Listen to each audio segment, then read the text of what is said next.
to introduce Arruda Leal Ferreira, who is going to present his work titled A Radical Mutation in Mental Health Practices in Brazil, the Psychiatric Reform Movement, and New Government Techniques Based on Freedom. And let me mention the names of his colleagues: Rafael de Sousa Lima, Marcus Vinícius Amaral Gama, Letícia Gomes Canuto, Higor Theobald Seabra da Cruz, and Laura Petrenko Doria. They are from the Federal University of Rio de Janeiro. Okay, let me try to please control my time. I'll try to present very quickly the Brazilian psychiatry reform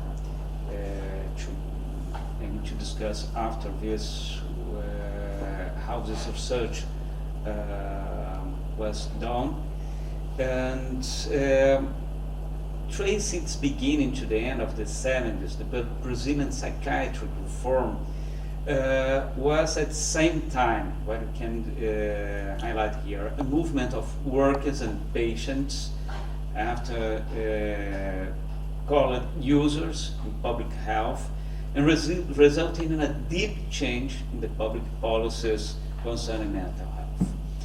The effect in the public health allows comparisons with some reforms process as the preventive psychiatry in the United States during the 60s, the sector psychiatry in France during also the 60s, but especially the democratic psychiatry produced here in Italy during the 60s and the 70s.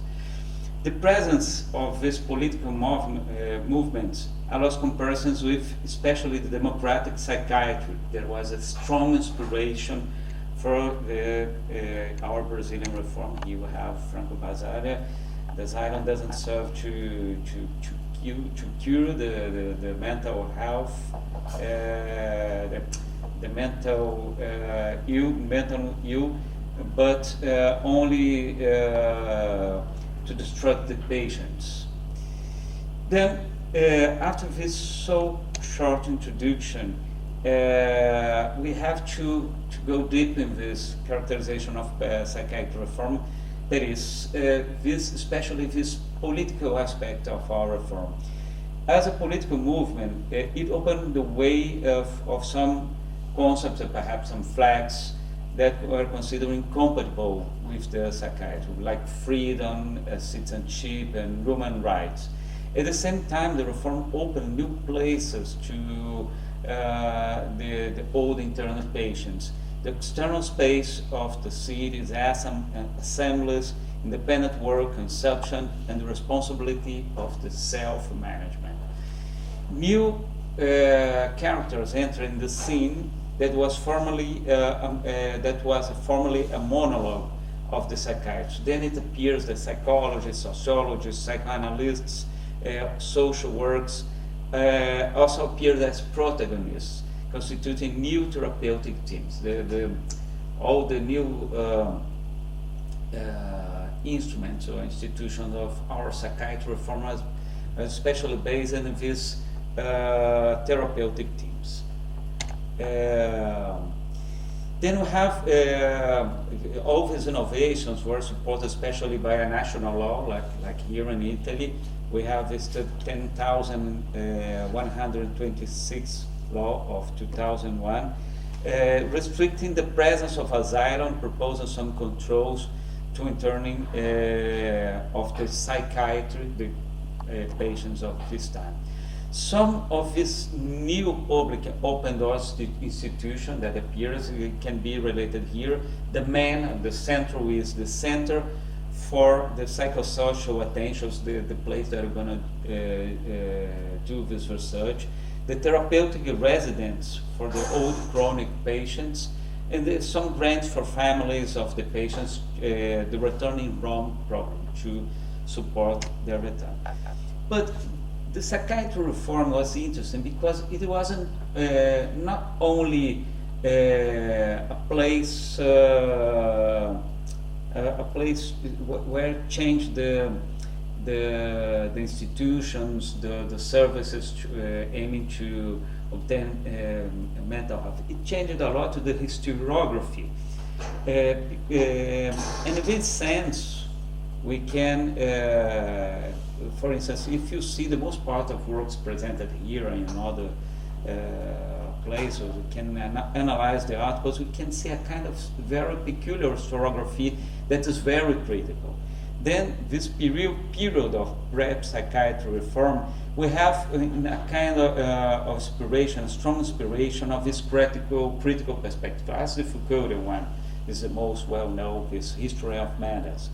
Then all these analyses are centered in power relation, institutional analysis, practices of exclusion, as we say in the first session of today.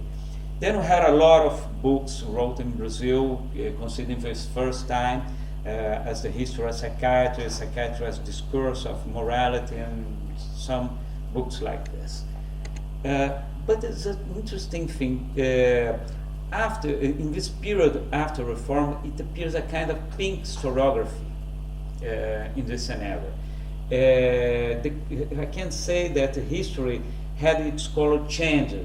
It appears in totally different characters. Appears the heroes, the movements of the workers in mental health.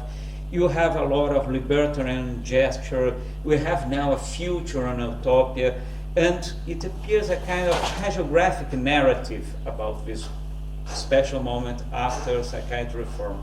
And an interesting example is this book, Crazy for Life, organized by one of our main authors in the psychiatry reform, Paulo Amaral. And these ideas that different kinds of historiography have also different colors, I think in some sense based on Nietzsche's work, the genealogy of morals, that he proposed different colors of the genealogy. For instance, the blue genealogy of morals promoted by the utilitarian authors, and as David Hume, for instance, and the gray of his own genealogy. Then we try to propose a kind of gray history or genealogy of this recent time. I'll try to defer of my colleagues in this pink historiographical approach. Then, now I present my research. In general, this process of psychiatry reform in Brazil is celebrated as a kind of revolution that freed madness from the chains of the old psychiatry and the triumph over the old conservative force. Nevertheless, I think it's necessary a critical historical perspective that can support a further comprehension of this moment by employing more interesting resources. For instance, considering the psychiatry reform as much more complex techno-scientific process related to the assemblage of political and governmental practices, different expertises, architectonic devices, and urban aspects. Second, it's possible to center our attention to different scenarios, avoid, for instance, what these books prefer to mention as, for instance, the great author's laws and a kind of his hagiographic, like the history of the sense narrative. We try much more to keep this perspective of the quotidian services, the front of battle, and this can be done first, taking this center of psychosocial attention as a kind of main scenario and using this kind of gray medical files. How is to do the historical in this front of battle? I think it's very different if you consider all this other scenario proposed by his big histories. Then we try to propose this great file as alternative to analyze this pinky time. Then and how to approach to this gray zone of struggle. Using the medical record, we have around now 36 examined, the minutes, the general reports on reformist devices. The objective of this exam is to see the everyday management process. And the question is, how are the new imperatives of freedom and self-management and responsibility performed in our common days? Taking the medical records, we try to analyze through a lot of categories as a description and history of the different actors of the profession, of family and surrounds. Try to analyze the therapeutic process through groups, negotiation, reported intervention, and also the aid benefits and other services present there. If you consider, of course, to have access to the medical record, you have to pass through an ethical committee and take care of a lot of situations as to keep the patients identified by our articles and reports and presentations. And talking specifically about these new instruments, the CAPs, this is the main scenario. They are implemented in 1996 while the angular transition device of the Brazilian psychiatry reform. It aims to progressively replace the old asylum forms with their interning practice by a kind of open door psychosocial care institution more consistent with the reformist proposal. Then our choice was two CAPs situated in Rio de Janeiro. First of this, Rubens Corrêa is the oldest in Rio, created in 1996 in a neighborhood called Irajá. It's a place choice because you don't have any kind of institution for psychosocial attention. And we have the second one, it's called Clarice Lispector, proposing this neighborhood called Encantado. I can change it to English. Enchanted. This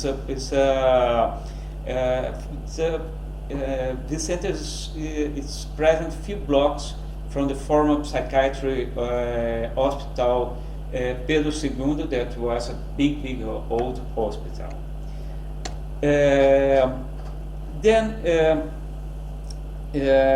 When you begin this research of psychiatry, there is a lot of some aspect that was very interesting.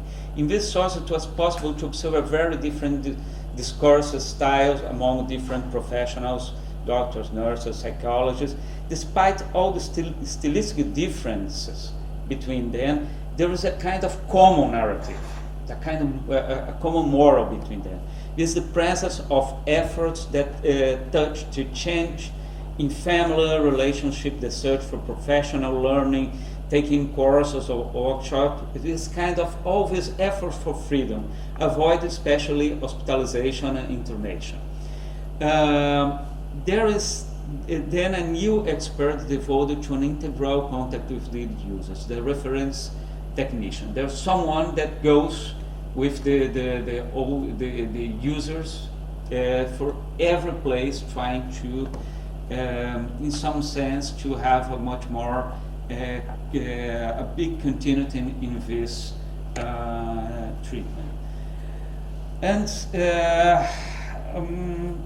we can observe also a kind of complex set of arrangement made by the CAPs with the user and family.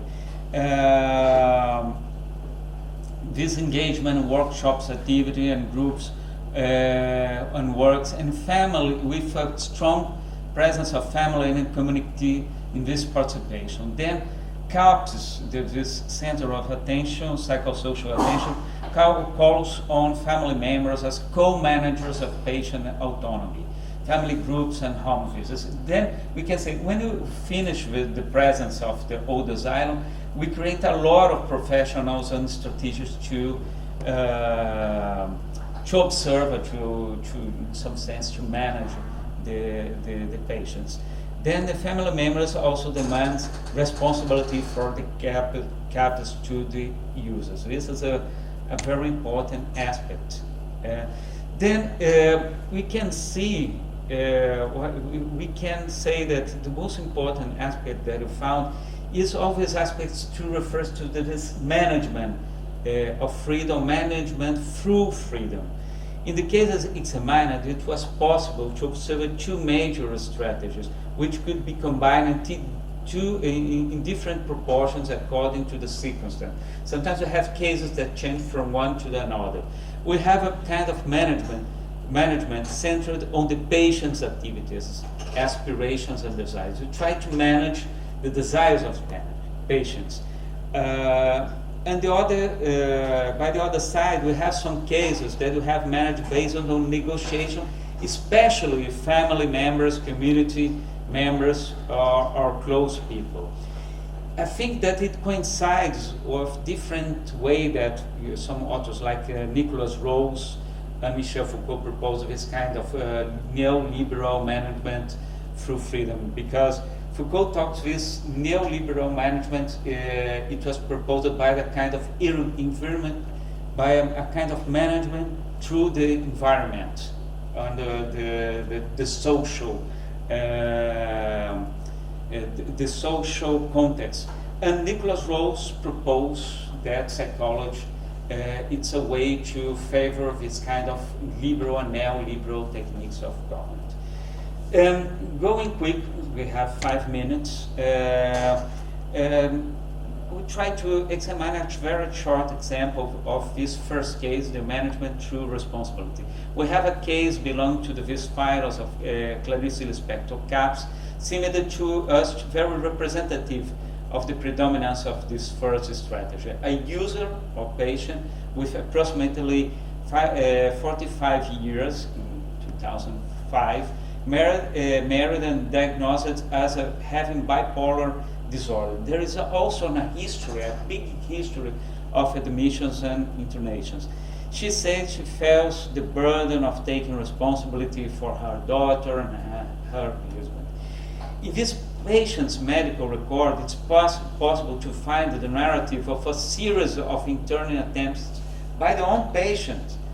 These attempts being circumvented with the offer of complex network of negotiations around the offer of courses, actives, and family reunions. We have, of course, these different narratives styles of professional, but everyone with this kind of moral or effort. Then we have this other style, the management through the environment. You have a case belonging to Rubens Corrêa, CAPS, Archives, as a very representative of this position. You have a patient with approximately 42 years in 2005 who lives with his mother, and she was diagnosed as having an organic psychotic condition. She has also a story of a lot of previous admission. In this patient's medical record, it's possible to highlight the difficulty of adherence to various treatment and to CAPS routine itself. Then we have as alternative strategy this attempt to negotiate activities with the patient's sister, not with herself, but with her sister. In other case with the other family members, spouse, and community members. We have different professionals, but the same moral present here. We have cases that we have subtle changes in these strategies, but we don't have so much time. Then I'm going to my conclusions. Of course, it's extremely important to observe the new complex forms of freedom management present in the everyday practice of this open doors device. It's not a simple question. We have a lot of mechanisms of very symmetrical exercise of power to a kind of absolute freedom. No, you have different kinds of governmentalities. Here, if you analyze the old asylum and if you analyze these new institutions presented after psychiatry reform. And then we have this interesting reference in these studies of governmentality proposed by Michel Foucault in some courses of the Collège de France, like the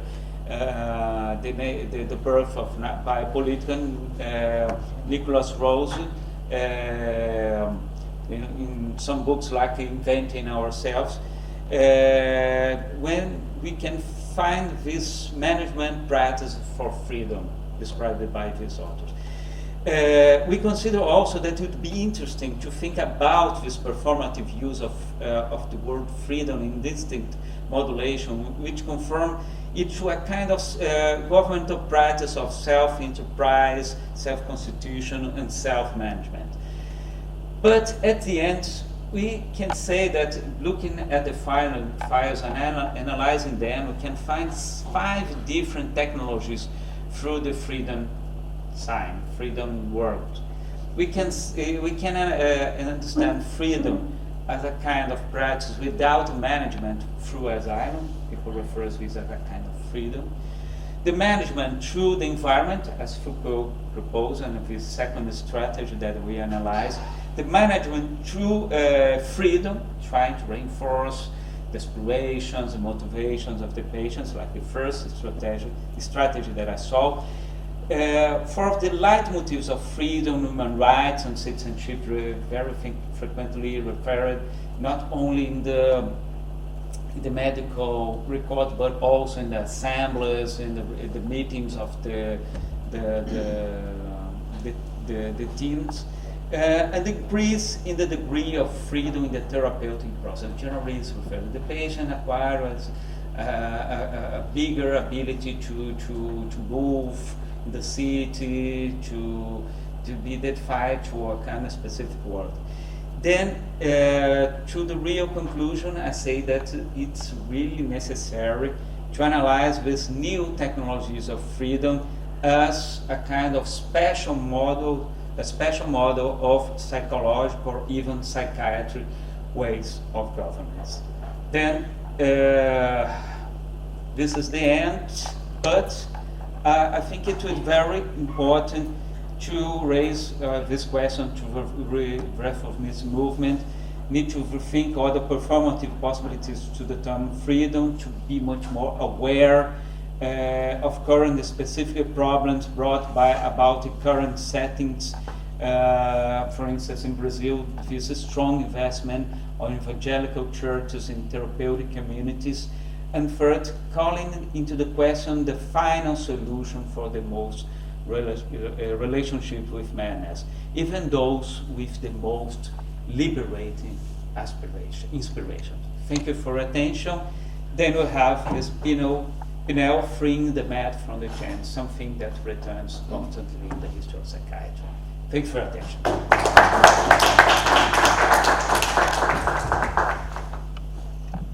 So now we have time for questions. Thank you, Arthur. I have a special curiosity. You mentioned the fact that the culture on which depended the Brazilian movement was mostly depending from the United States and Italy. Mm-hmm. Basaglia depended mostly from the French and the British culture, mm-hmm. and also from the Frankfurt School, no? Mm-hmm.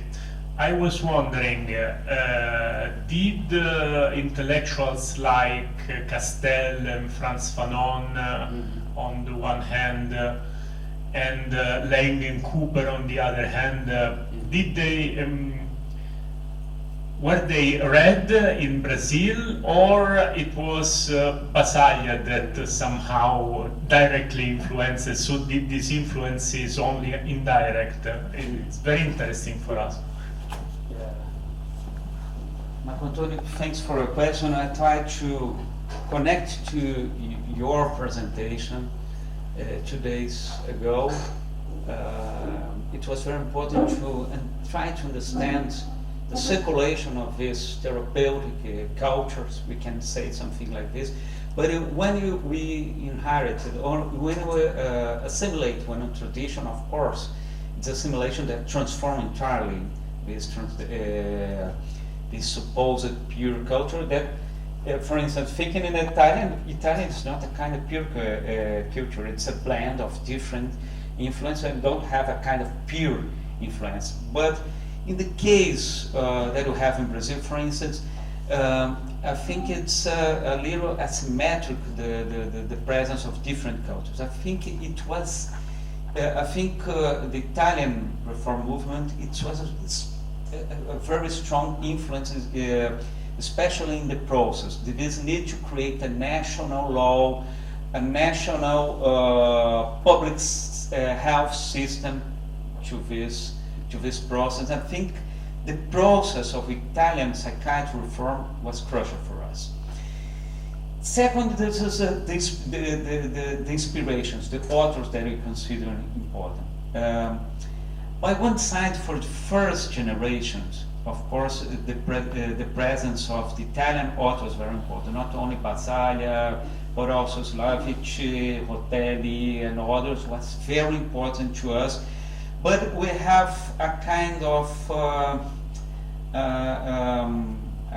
of shock or contradiction between some sources, because for us it was not only important the Italian psychiatry reform, but also the influence of some currents in psychoanalysis. For instance, the Lacanian perspectives was also very important.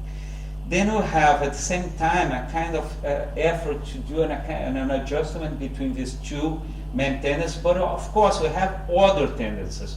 We have the influence of the institution of psychotherapy, or that comes from France, a kind of this, also this Deleuze and Guattari schizoanalysis also. We have some cognitive behavior therapy tendencies that try to combine this perspective to the reformist principles. It's a really blend of different perspectives that are looking for a space there. But the main are this: the Italian perspective, the Italian psychiatry, democratic psychiatry, and the psychoanalysis.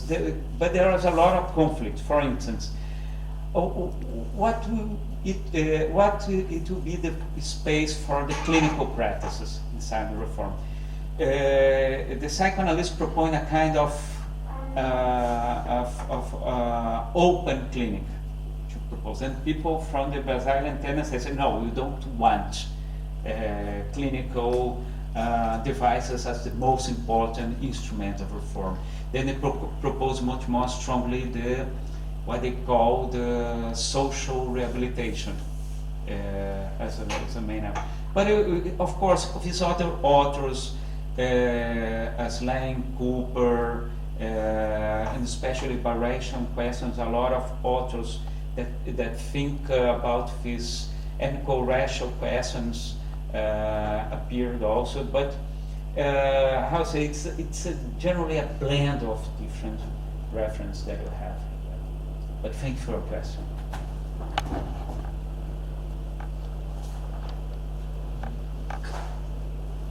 I also have a question.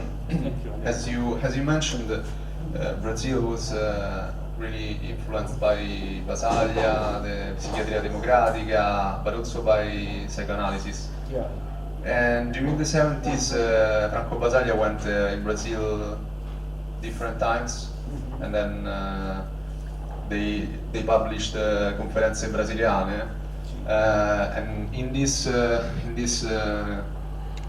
volume, Basaglia criticized harshly several times the psychoanalysis as a method of treatment. So I would like to ask you how these statements from Basaglia against psychoanalysis found place in the Brazilian approach to the mental health. Okay. Thank you, Andrea, for the question. I can say I can think in a very interesting hypothesis to try to explain this new situation. I think you have a different scenario during the 70s, and especially after in this new century or millennium, I think you have a very different situation. And only there was a point that I have to return quickly to the my content question. Yes, people read a lot of Franz Fanon today, considering this racial questions that were very strong in Brazil. Thinking about this tension between the Basaglian references and psychoanalytical reference, I think it happened two interesting things. Of course, we have this conflict during the first decades, during the 80s, the 90s, and even the beginning of this new century. But I think that by one side, the main groups of psychoanalysis try to adapt psychoanalysis to these public services and especially this so critical discourse of Basaglia and others. And by other side, and I saw it in a very interesting way, there's the way that I think the new representatives of this kind of discourse, I think they change their strategy. In March of this year, I was in Montevideo in Uruguay, and there were a presentation of this Trieste group there, trying to present some principles of their these forms of treatment. And it was interesting because I think they are much more attentive to these local realities, especially in Uruguay and Argentina, where psychoanalysis is so strong, much more strong than in Brazil. And I imagine that today we have this kind of strange hybrid entity that's a kind of psychiatry form where the students that try to be professionals, to try to work in this center of psychosocial attention, need to study to the concourse. You have a kind of bibliography that try to combine, for instance, Lacan, a lot of Lacanian and Freudian books, Basaglia, Rotelli, Slavic, and we can see one or other books of other authors like Deleuze-Guattari, Franz Fanon, and others. We don't have, for instance, Lang and Cooper or Kaplan books in some sense, so passed by this literature. But yes, Basaglia is still alive there in Brazil. One of the main institutes of created during our psychiatry reform is called Institute Franco Basaglia. It was a crucial institute. Okay, one question more, or we can. Do we still have time? Yes, sure. For partners, of course. Thank you. Very great presentation. And could you go to the slide with the freedoms, because there was not much time, and I found it really interesting.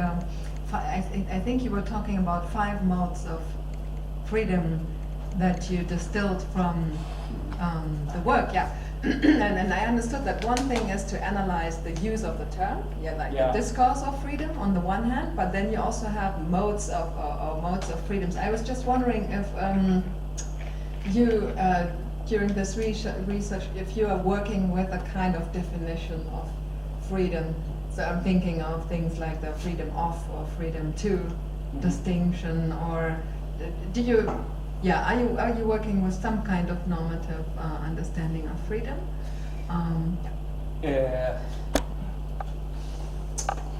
We try much more in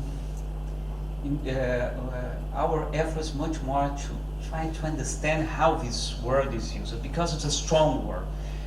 It's very important to say that in our psychiatry reform, so strongly treated during this Bolsonaro years, but we can realize how it was, how it is a strong process because it resisted to these 4 years of Bolsonaro government, with all this effort to destroy, to favor of all these evangelic churches, devices.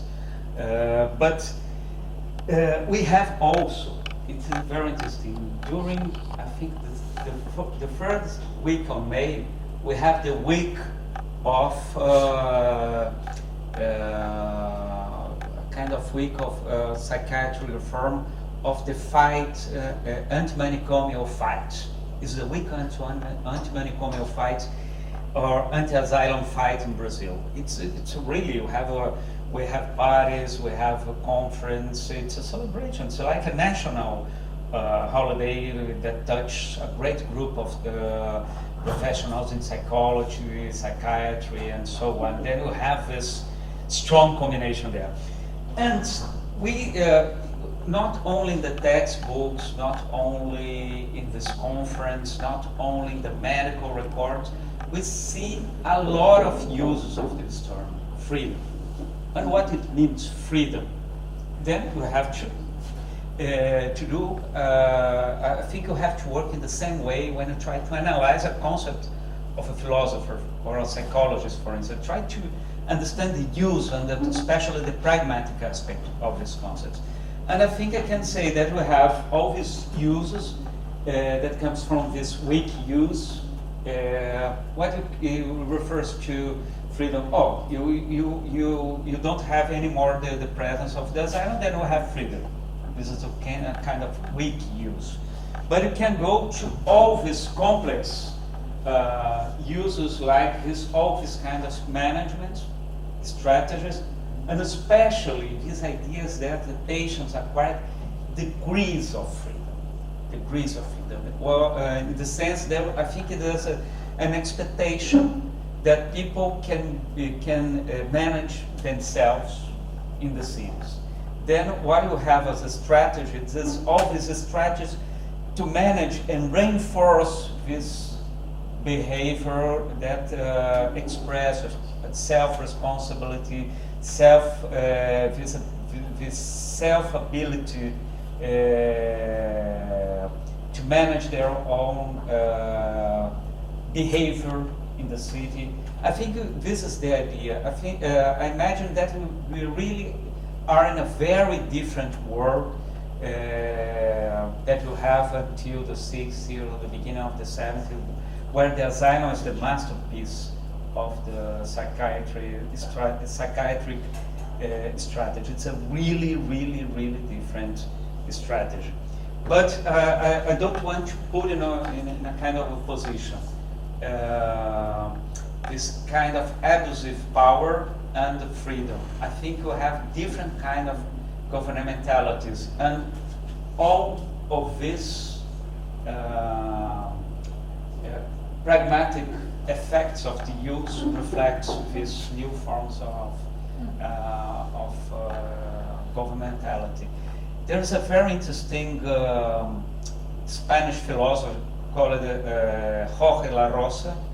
He has a very interesting article that he tries to discuss all these uses of concept of freedom, and he proposed that you need to rediscuss this, and I think it's a good question to propose, especially to the services in Brazil. I think it would be very interesting.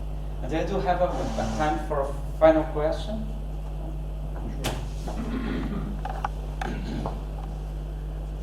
Well, I just wanted to add to what you were saying with regard to freedom, since you're using a kind of Foucauldian perspective, clearly, we're not talking, Foucault is not talking about any abstract, permanent, eternal concept of freedom.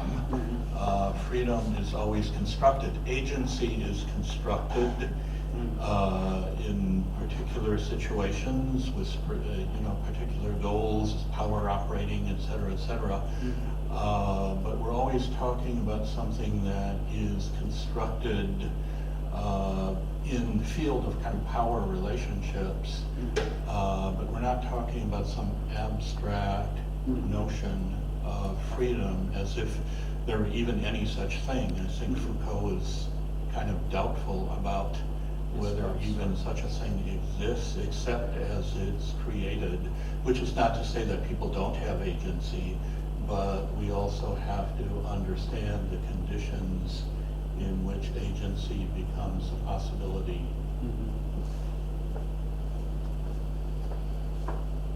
Thanks, Dennis, for your question. I think, for instance, in the birth of biopolitics, I think in the fourth class, there's an interesting idea of Foucault when they say that freedom for this new neoliberal governmental practice are freedom, or the reference of freedom, are not very abstract. In other words, he said that when we use the word freedom, it was generally referred to as a lot of weights and compensations proposed by some disciplinarian devices, that it's a way to not only to offer, but to offer freedom in a kind of manageable situation. But I think, Dennis, that in some sense I feel myself inspired in trying to observe this practical sense of this freedom as a way to act, to interfere, to control, to examine, to regulate these situations. And I think I agree with Foucault, and especially with Nicholas Rose, that tried to use this idea to understand in a much more broad sense the psychology. I agree with them that, of course, psychology is very well connected to this new liberal and neoliberal techniques. But I think the big problem that we have in this lecture, I'm not trying to invalidate them, but I imagine that it's important to go further, to don't say, okay, there are reasons, we're going to classify every practice as neoliberal, okay, we finish our discussion. No. I think it's important to understand these neoliberal practices that we have inside, in a very critical analysis, a very attentive analysis in this practice, but also, for instance, to analyze the CBT therapy, to analyze, for instance, what you have in some psychological communities. We have to, I think, in this sense, to keep the concept of governmentality, all this discussion about freedom in a not so abstract sense, and try to, in a very concrete sense, analyze and discover different governmental styles. For instance, I did a research about this behaviorist community in Mexico, Los Horcones, and it's very interesting to observe how they try to create new technologies of government. Yeah. And if you adopt this kind of comprehension that proposed by Nicholas Rose, we're going to say only, okay, it's neoliberal, you don't have anything else to say. No, we have to understand all these variations, all these typologies of government styles. Then I think it's much more a concept that needs to be appropriated than a concept that can judge psychology or psychological practice at all. Then we can have to observe the different therapeutic practices. We have to analyze these new psychosocial attention devices. We have to understand a lot of applications. I think to understand psychology is to understand forms of governmentality, but you need to understand more about this. I think you need to go further. Okay. Finito? So, thank you again, Arthur. Thank you, Verena, for your interesting words.